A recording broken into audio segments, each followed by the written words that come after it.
महादेव, जय भोलेनाथ। नमस्कार, मैं साधना पांडे मार्गदर्शन पे आपका स्वागत करती हूँ।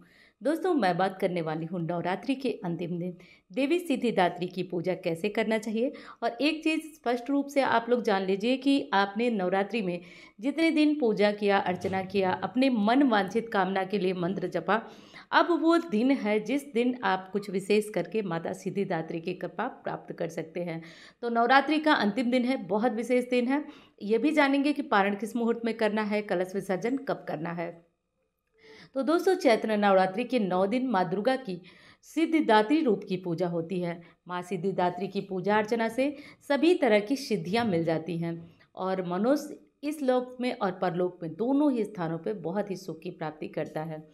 माता की पूजा से सभी कार्य सिद्ध हो जाते हैं। यहाँ तक कि माता की कृपा से भक्त के सभी मनोरथ के साथ साथ भक्त अपने जीवन में लगातार निरंतर सफलता की सीढ़ियाँ चढ़ते जाता है।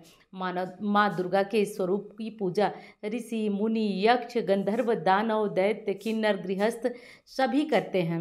माता सिद्धिदात्री की पूजा करने से बहुत ही ज़्यादा लाभ होता है, इसलिए माता सिद्धि रिद्धि सब कुछ देने वाली है। कहा जाता है कि इनके स्वरूप की बात करें तो ये विष्णु प्रियतमा लक्ष्मी के समान कमल के आसन पर विराजमान है। 4 भुजाओं से माता युक्त है। माँ सिद्धिदात्री के हाथों में कमल, शंख, गदा, सुदर्शन चक्र धारण किए हुए इनकी सवारी सिंह है। माता सिद्धिदात्री की पूजा करने से और इनकी पूजा में पूरी, हलवा तथा नवरस युक्त भोजन का भोग अवश्य लगाना चाहिए। आज के दिन हलवा, पूरी, चने कन्याओं को भी खिलाना चाहिए और इसका भोग माँ को ज़रूर लगाना चाहिए। आज माँ की पूजा करने से भक्त के हर मनोरथ पूर्ण हो जाते हैं। हो सके तो आप जो है माता की पूजा करके और हवन अवश्य करें। जो भी भक्त माता के नाम की हवन की आहुतियाँ डालता है उसके सभी मनोरथ पूर्ण होते हैं। और आज माता की पूजा करने से सभी देवी देवता तथा 9 ग्रहों की कृपा प्राप्त होती है। माता की पूजा करते समय आप जो है ह्रीं क्लीं ऐं सिद्धये नमः, ये माता का बीज मंत्र है, सिद्धिदात्री माता का बीज मंत्र है। इसे आज ज़रूर जपें। ज़्यादा नहीं जप सकते तो कम से कम 11-21 बार ज़रूर जपें। और हर परिवार में हलवा, पूरी, चने का भोग आज ज़रूर लगना चाहिए। आज मौसमी फलों का भोग लगा सकते हैं, मिठाइयों का भोग लगा सकते हैं, लेकिन हलवा, पूरी और चने का भोग ज़रूर लगाना चाहिए। माता सिद्धिदात्री की पूजा करने से मनुष्य अपने जीवन से सभी कष्ट जो होते हैं उनसे मुक्त हो जाता है। इसलिए हर घर में आप लोग अगर संभव हो तो माता की पूजा के लिए लाल या पीले रंग के वस्त्र आप पहन लीजिए। लाल या पीले रंग के वस्त्र पहनकर लाल पीले रंग के आसन पर बैठ जाइए आप, और माता दुर्गा की पूजा से पहले थोड़ा पूरी, हलवा ये सारी चीज़ें बना लीजिए और पूरी, हलवा, नारियल के साथ माँ को भोग आज समर्पित करना चाहिए। ऐसा करिए। और हर चीज़ में जो है माँ को लाल पुष्प ही पसंद है, तो माता को संभव हो तो लाल पुष्प चढ़ा दीजिए। बाकी आज जो भी पुष्प नीले वगैरह भी चढ़ाना चाहें वो आप चढ़ा सकते हैं। माता सिद्धिदात्री की पूजा से व्यक्ति सभी कष्टों से मुक्त हो जाते हैं। आज हो सके, संभव हो तो कन्या पूजन अवश्य कर लीजिएगा। कन्या पूजन करने से भी जीवन से कष्ट दूर हो जाता है। मार्कंडेय पुराण के अनुसार अणिमा, महिमा, गरिमा, लांघिमा, प्राप्ति, प्राकम्य, इसित्व और वासित्व ये 8 सिद्धियां होती हैं। दुर्गाओं में माँ सिद्धिदात्री अंतिम देवी हैं। देवी पुराण के अनुसार भगवान शंकर ने इनकी कृपा से ही इन सिद्धियों को प्राप्त किया। इनकी कृपा से भगवान शिव का आधा शरीर देवी का हुआ। इसी कारण वह लोक में अर्धनारीश्वर नाम से प्रसिद्ध हुए। सिद्धिदात्री माँ के भक्त के भीतर कोई ऐसी कामना शेष नहीं रह जाती है जो माता पूर्ण न करे। तो चलिए दोस्तों, सबसे ज़रूरी बातें जो थी हमारी वो रंग, भोग, फूल वगैरह सब कुछ आप जान चुके, मंत्र जान चुके। अब हम कर लेते हैं माँ की आरती। तो माँ सिद्धिदात्री की आरती करेंगे।